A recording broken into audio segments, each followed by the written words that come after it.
Hey, Carol. I'm going to be your permission, and you grant me permission, of course, if you do. But Carol, I want to be sending you a lot of stuff. Okay. Like I say, you know, you're like the repository. You're the only member of the family that I have any contact with. And anyway, this stuff is so over the top important, and it involves all of us. I'll tell you what, Carol. Let me digress just a moment here. I want to talk to you about your husband. I want to talk to you about Kent. And oh, geez, Carol. Oh my gosh, Kent.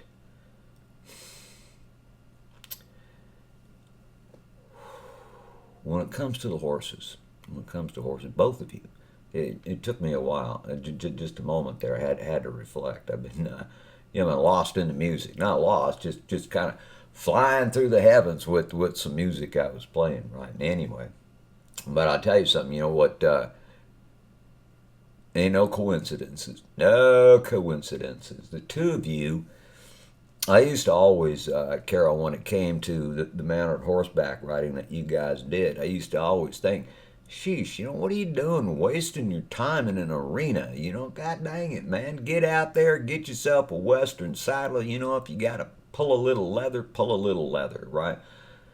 But, man, I live out here in, really God's country. It really is, man. We got so many old skid trails and logging roads and all places where you could really cut loose on horseback if you really wanted to, right? Just have yourself a good old time like in the old days. And when you're out here in the country, you tend to start to connect, with the creation again. Even little guys like, chipmunks and squirrels and, possums and, whatnot. You really do, man. They're just the cutest little guys, and you just kind of meditate on them for a while when you're out there in the woods, and you're thinking, God dang it, man, I'd love to sit down and have a conversation with a squirrel someday. I bet those guys are so funny. I bet you that the guys, little comedians, right? They all are. I mean, who makes you laugh harder? Jerry Seinfeld or your dog when he's having a moment, right? I'm not kidding you, man. God's comedians. Anyway, so, and then I realized, I was looking at Kent, looking at him in the spirit, and I'm telling you, honey, he is somebody. Oh, Kent is somebody special. And anyway, so, but you guys, you focused on dressage. You focused on the warhorse. You focused on the warhorse. I didn't make the connection, Carol. I didn't, not until a little bit ago, right? When I'm listening to music, I'm going, oh, God dang it, right? So dressage, and I know that you guys know this. You know a whole lot more about dressage and whatnot than I do, but I do know that dressage was the was a manner of sitting on a horse that they used to teach the knights of old, right? The knights of old, those knights in shining armor, man. They were on horses that were trained in dressage, right? So I made that connection. I made that connection. Ken's the master of the warhorse. It's like, oh my God, who is this guy? Who is this guy? I mean, Kent's no accident. He's a freaking phenomenon, is what he is. In my book, anyway, Kent's a phenomenon. And anyway, I wanted to throw that out there about Kent because I know I haven't mentioned him too frequently in these videos, and it's not for not wanting to. It's just that he wasn't the subject, right? And but today he is, the title of this video, and I called it Texas, and I've been so wanting to talk to you about Texas, and Kent's part of that. Kent's a big part of Texas. I realize that these things have not penetrated your understanding or They haven't totally penetrated you, but they will. And when they penetrate, they're going to become an absolute reality, and you're going to know your destiny. You are going to know your destiny. God is going to open it up and reveal it to you. Okay, now I'm going to tell you something here.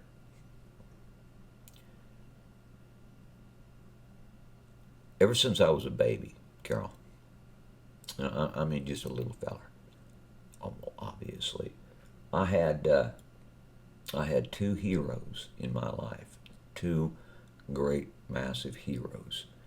And either one of them, when I saw their story, even from the time I was a baby till the time I'm dang near 70 years old, I'll be 70 in, what, a week? Yeah, about a week I'll be 70. Shit. And I'm still here. Anyway, where was I? And those two heroes, Carol, were obviously the first was Yeshua. You know, he was, since I was a baby, he was my hero. Oh my God, he was my hero. And then the other one, Carol, was Davy Crockett. You know, Davy Crockett from the Alamo. And I always thought that strange. You know, it's kind of like, it's like I was there, but it's like I was, but I wasn't. You know, it's like I watched and I beheld and I observed the whole Alamo, that whole, oh God, dang. Oh man, I told you what their cries were that last day of the battle when they knew they were going to be overwhelmed.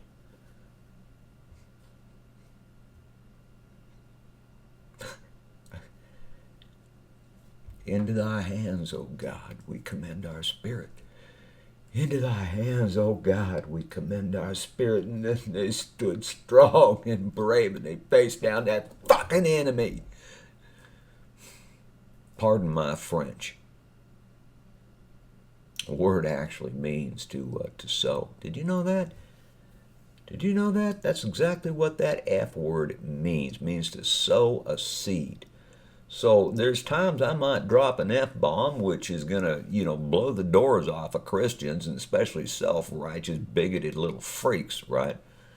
Can't say that word. Oh, God, the sky's falling if you say that word. Oh, no, you know, fuck off.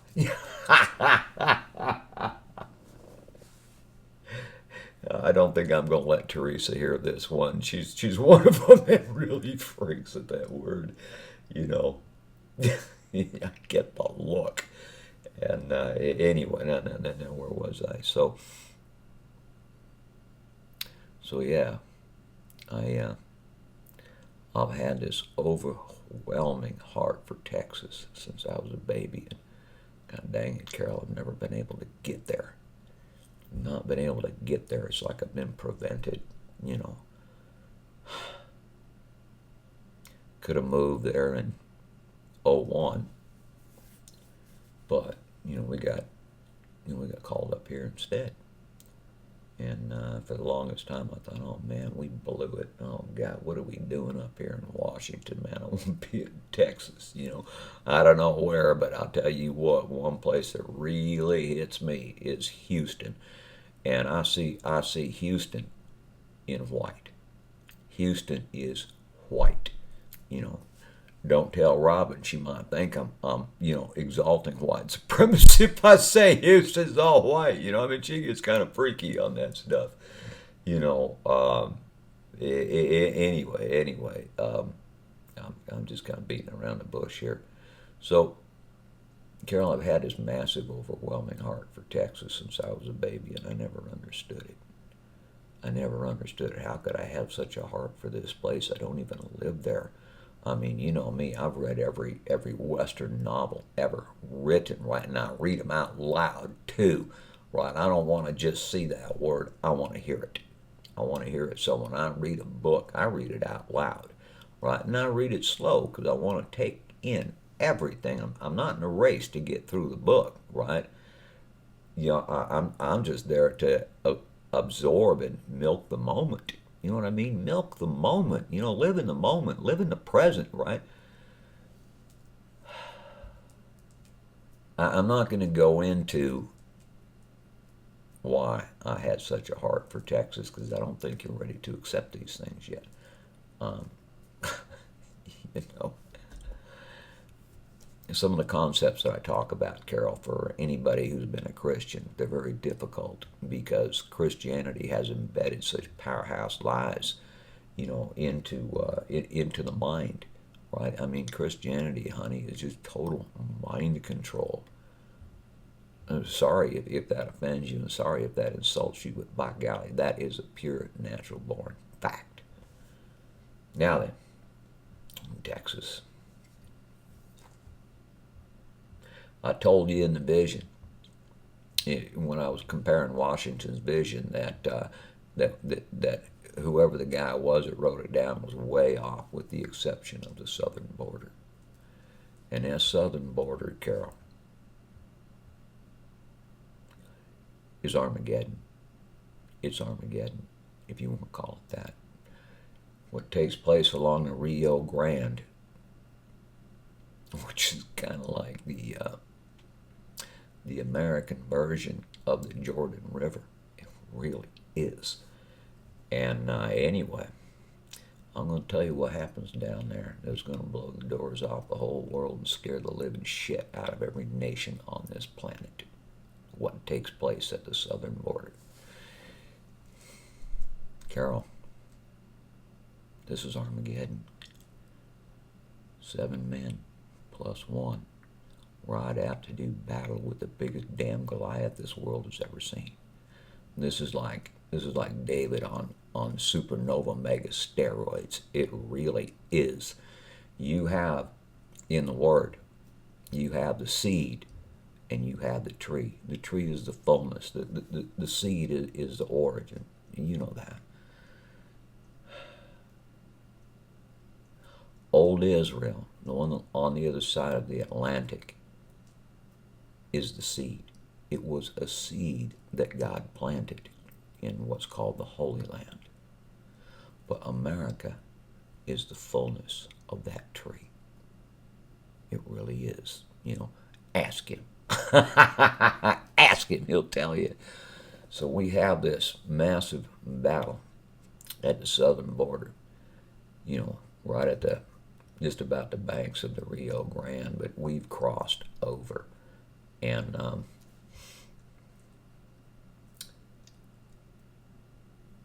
you know how we're going to take that bastard down? You know why it's such a phenomenal thing? You know what? You know why it is going to blow the doors off of the kings and the princes and the nobles and the corporate oligarchs worldwide? Is because when we go out there, Carol, we ain't going out with guns. We're not going with guns. We're going with guitars. We're going with guitars. And we're going to sing a song. We are going to sing a song, Carol, that is going to bring in the whirlwinds of God. Can you imagine that? This is what's going to happen to these dumb, stupid bastards that think they can defy the word of the living God, right? I don't care how big your frickin' army is. It's not by many. It's not by few. But the battle belongs to Yahweh. And he wrote and he scripted this at the beginning of time, knowing the beginning from the end. So I have complete confidence in my God, right? But what happens when we sing our song, Carol, is you are going to see white whirlwinds, white tornadoes, if you will, descend down out of heaven upon the heads of these bastards that have butchered. Oh, God, vengeance is mine, says Yahweh, I will repay, and this is the hour of their reckoning.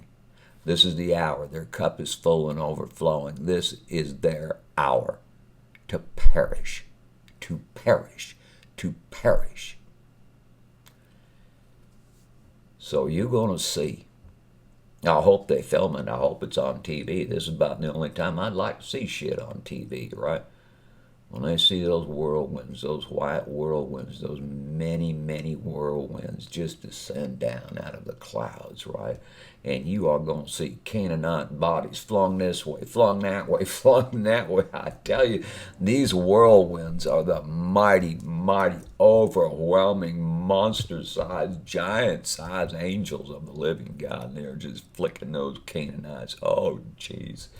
Oh, honey, oh my gosh. But there are things going on in Texas that are going to lead up to this, right? I mean, none of these men at this time are ready for this. They just aren't, right? But as the Holy Spirit is poured out upon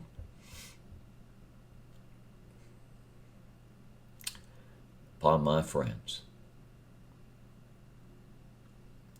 there's going to come such a conversion, such a cleansing, such a purging, that the Father is going to do a quick work in these men, right? The work that took 40 years for me might only be about 3.5 for them, all right?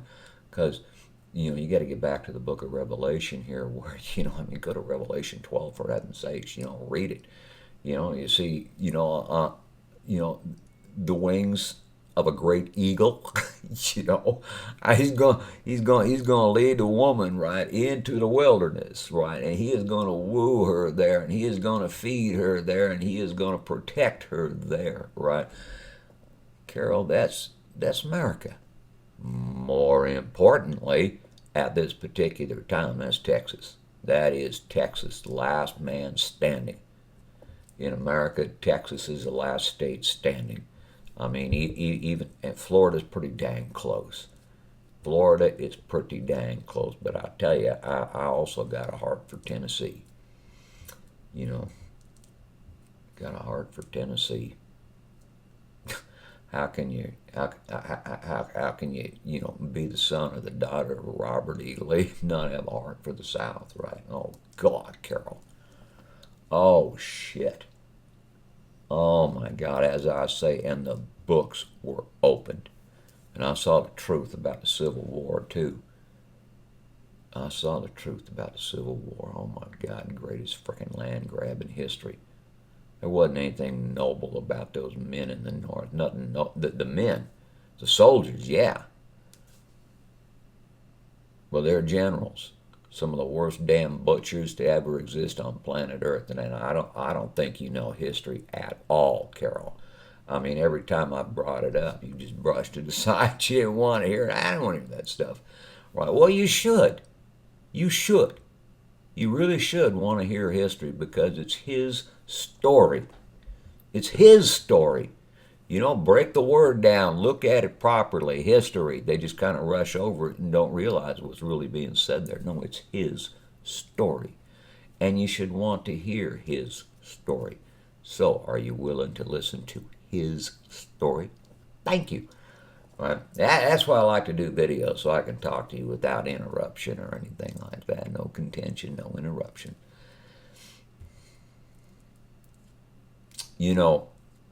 God expressly forbid when it came to war, conquering nations. God expressly forbid scorched earth. Expressly forbid it. Right? You're not going to go in there and burn the whole thing down. That's not how you do it. And they knew that. All these men, man, they were raised on the Bible. They knew that. Grant, Sherman, Sheridan. Lincoln was not involved in this. I don't think he was. He may have been. But I don't know that Lincoln ever gave permission to do scorched earth. And if he did, woe unto him. I don't care if you think he's America's greatest president. I really don't. If he ordered the scorched earth, then there's probably a pretty dang good reason why he took a bullet to the back of the head. Man, he mega lost the blessing. And when he lost the blessing, like Saul, son of Kish, he lost the whole frickin' nation at that point. I'm going to tell you something, Carol. The other day, I heard President Trump exalting Sherman, Grant, Sheridan, and I'm going, mister,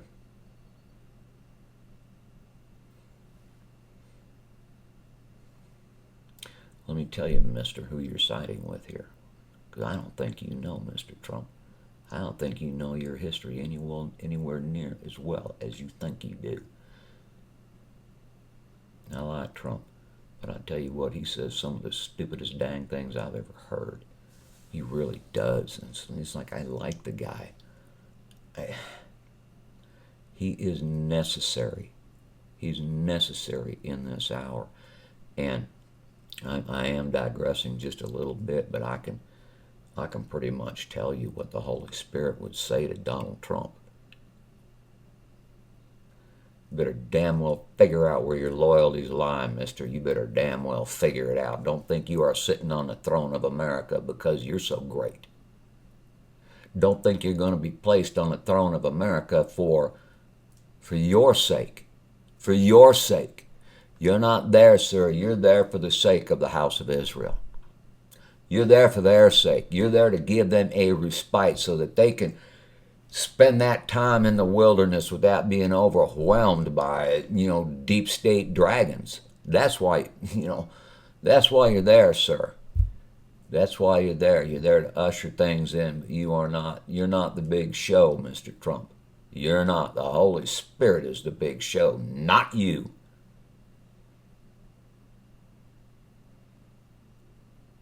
You had mercy on people who had the blood of millions on their hands. But you thought it was just about you. Oh, well, and this has to do with Hillary. You blew it out your ass so bad, sir. I was astounded. I was absolutely astounded at the utter stupidity that you manifested in your first administration. However, you did keep your promises. Most of them. Most of them, not all of them. And I'm going to tell you also, the stupidest thing Donald Trump ever did was to have mercy on Hillary Clinton. The stupidest thing wasn't about you, Mr. Trump. It wasn't about you. It was about the blood of millions. Millions. The extraordinary evil of this woman, and you had mercy on her. God dang it. There are those to whom mercy is due, and there are those, sir, to whom no mercy is due. God said, I will have mercy on those who love me. I will have mercy on those who love me and obey my voice and do my commandments. That's whom God has mercy on. Shit, mister, you had mercy on the fucking devil. You had mercy on one of the most evil, bloodthirsty monsters that has ever existed. And you thought it was all about you.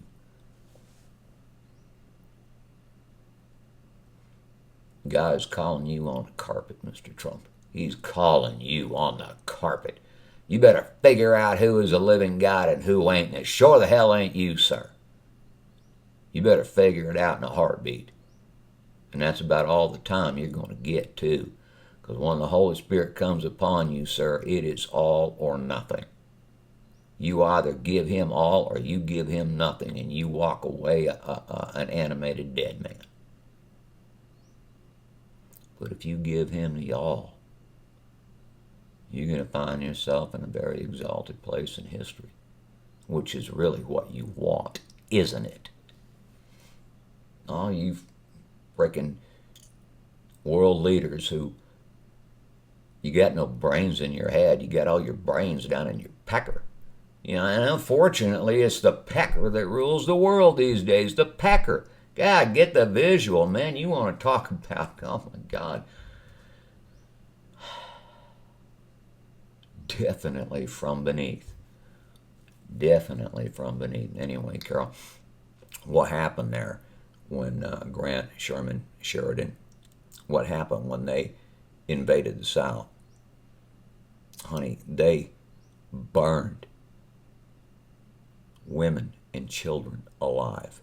They burned them alive in their homes as they were burning them to the ground. You know, they burned them alive, Carol. And these guys are the heroes of the Civil War. Even Hitler didn't do that. Even Hitler didn't do that. But by golly, these men did.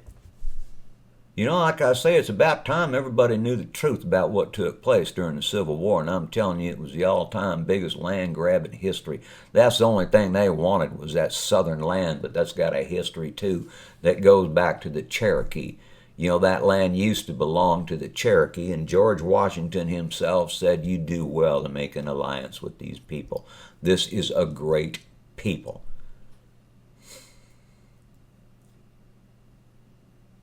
Well, what do bankers care about covenants?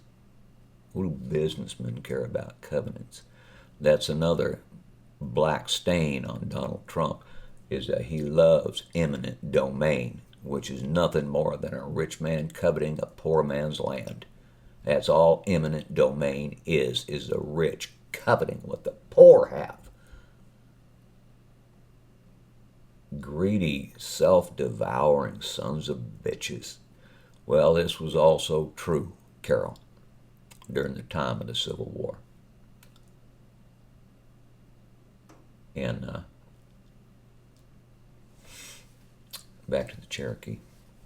This is where the story of Sam Houston really comes into play. And Samuel, he loved the Cherokee. Oh, God, how he loved the Cherokee. He went to Texas to build a nation for the Cherokee, a home for them. Andrew Jackson, was highly pressured. His wife's name was Rebecca, and she was the most hated and insulted woman in D.C. at that time. And Andrew Jackson fought a lot of duels over the insults to his wife. Well, finally the day came, and the bankers, they couldn't kill Andrew Jackson. So what they decided to do instead was kill his wife. So Jackson was threatened with the murder of his wife if he did not capitulate. And so he capitulated. The Cherokee were promised $6 million in gold for that southern land, in gold. Well, and Sam Houston was with the Cherokee to receive that payment. Well, when the men from Washington got there, they didn't have any gold. They had a bunch of frickin' paper. Paper. The paper. Script. Paper. Well, that was worthless to the Cherokee. They couldn't do any more with that than start the fire for their evening dinner. So that land, all that southern land that the Cherokee occupied, Carol, is stolen land. And you just don't let shit like that fritter and go by the wayside. There is a reckoning. We're in the hour of the reckoning. And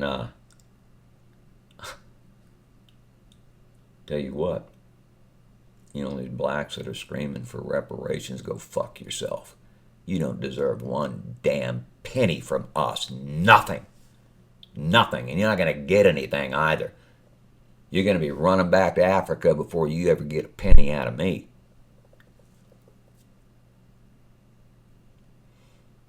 That probably won't go over too well with Robin, And the thing about Robin, and let me just digress here for a little bit. The thing about Robin, and Yared and Balin, is that I don't think Robin has any idea at Mom's memorial, and I had not met Yared at that time, and but he came. I mean, he was shit faced, but I was in the kitchen, and he came and he sat down with me, and we sat there and talked and talked and talked. I don't know, 45 minutes, an hour, or what? And I know, God, I like that kid. Oh my God, I like that kid. Oh, jeez. I found out at that time that Yared is a worshiper of the truth, and more than anything else in that man's life, he wants to be a man of truth. Boy, talk about winning my heart. He most certainly did. I'd love to have that man. I'd love to have that man with us down in Texas. Probably one of the only blacks I would allow in my camp. I'm sorry. I'm just, if you ain't got the balls to face down Goliath, I don't want you anywhere near me. Get the hell out of my camp. If you are a fearful freaking coward, I don't want you anywhere near me.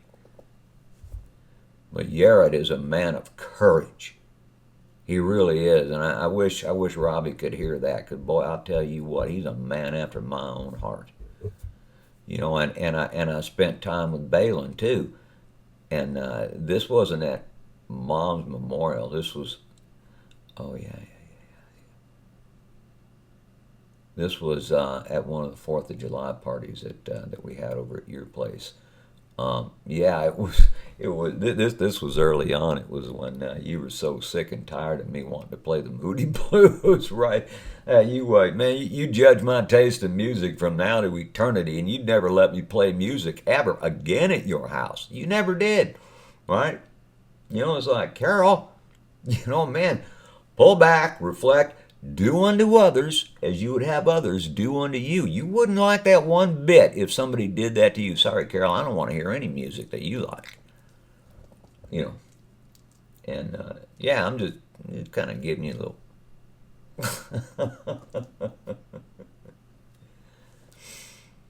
But yeah, I sat down with her for quite a while, and God dang it, I like that girl too. Liked her a lot, sassy little thing, And but that means, she's got spirit. She might be a tiny little thing, but she's got spirit. She's got some spirit in her, man. Anyway, so I just wanted to put that out there because, Robin, she just went, she just went crazy. She really did. It's like this little spirit rose up in her.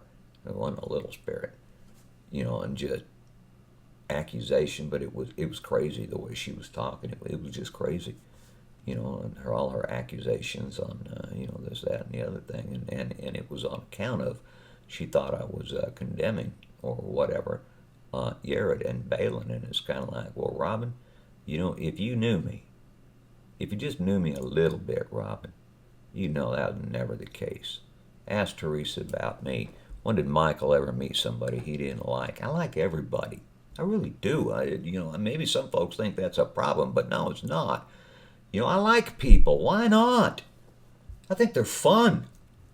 And especially if you're not sitting in judgment and condemnation over every gnat and bug that might, flitter around somebody's persona. You got to see through that stuff. You got to pull back. Remember the good. Forget the evil. Remember the good, forget the evil. I'll tell you what, I can't remember a single good thing that Ulysses S. Grant ever did. Let me tell you something else about what happened at the end of the Civil War. It wasn't just that they had burned down. What they did to the Shenandoah Valley is damn near the unpardonable sin. Damn near. It burned Atlanta to the ground, and no wonder it's occupied by, it's a desolation today. Used to be one of the most beautiful cities in America, if not the most beautiful, and they burned it to the ground.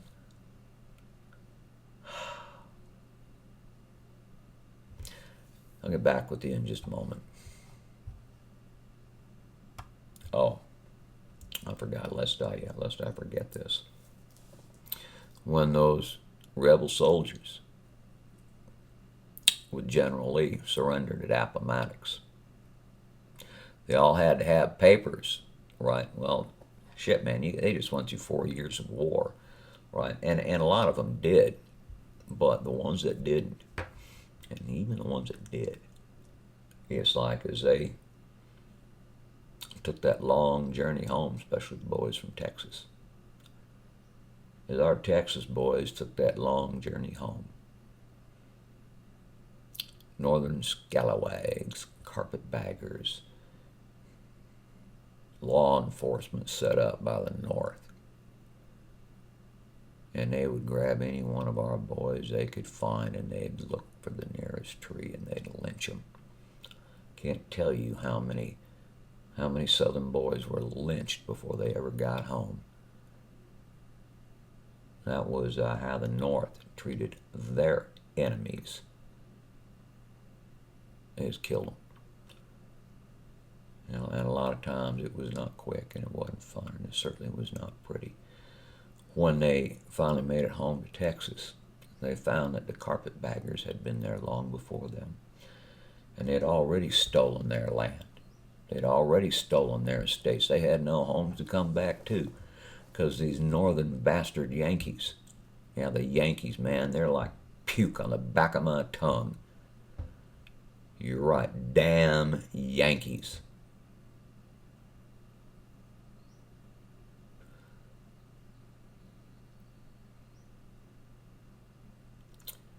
Yeah.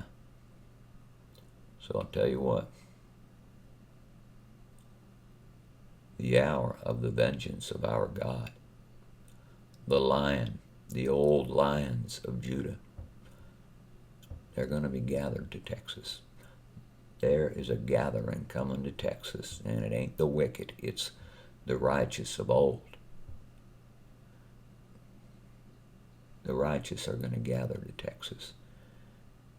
And like I say, there are 7 very special men. Each one represents a branch on the menorah. Fear of God is the chief. Fear of God is the leader. Fear of God is the king. And you have wisdom. Wisdom. The wisdom of the living God. And you have understanding. I mean, in Christianity, understanding is called revelation. It's called revelation, right? But in what you would call the Old Covenant, in the Tanakh, right, in Hebrew, oh man, understanding. And you have the knowledge of God that only comes from knowing Him. You don't just say, gee, I know His name, therefore I know Him, man. Pull your head out. You got to walk with Him before you know Him. No man comes to the Father except through me, says Yahshua. And unless you abide in my word, and my word abides in you, I have no part with you. No part whatsoever. But if you do abide in my word, and you do abide in me, right, know this, of yourself you can do nothing except you abide in me. There is a revelation coming to the righteous and the wise. The righteous and the wise, Carol, the righteous and the wise are going to be gathered into that lone star. And they are gathering there, honey, because it ain't just the 1 plus 7 that go out to ride. The righteous women are there also. And what the women are doing, and this is very important, Caroline, you will be there. You know, you might scuff and guffaw and resist and, you know, and kick up a bunch of dust and pitch a hissy fit. You just might do that. You know, I wouldn't, before God, I wouldn't do that unless you want to get your little hiney spanked. You didn't get the proper spankings when you were a little girl. Ask Mom and Dad about that, you know. But I'll tell you what, little sister, you mess with the living God and you will get the spanking. You really will. He's no respecter of persons. And the fact that you're His daughter means, ow, oh shit, don't ever want to do that again. You know, anyway. So, no, the women are called. They're called quite literally into the temple of the living God. My Father's house shall be called a house of prayer, a house of praise for all nations. This is where the women are going to be, and they are going to be caught up so high in the high praises of God. they've got a very mega important job to do. So like I say, if you're pitching a hissy fit about having to go to Texas for a while, and I know you, Carol, you probably are, right? But know this, you skip Texas, you lose your destiny. It ain't going to happen for you. You skip Texas, you might as well have skipped this entire life, because you are prepared for that hour and that day, and it happens in Texas. And, take it to God in prayer, Carol. Seek Him with all your heart, and I don't mean to be trying to discourage you or insult you or anything like that. It's just that, come on, honey, I know your history. Please. I've seen the way you react to certain things at time, and that's why I told you in the last video, I'm gonna take my time writing this song for Carol, because she is gonna need it a dang sight worse than Robin. She really is. She's gonna need it a dang sight worse than Jeff. She's gonna need it. She and Kathy are gonna need it, and you're gonna get a dose, Carol, more than a dose, more than a dose. So you got to dig down deep into your heart when you're praying. You really do. You got to dig down deep, and you got to face your fears. You have to. That's the only way you ever beat Goliath, is when you turn and face your fears.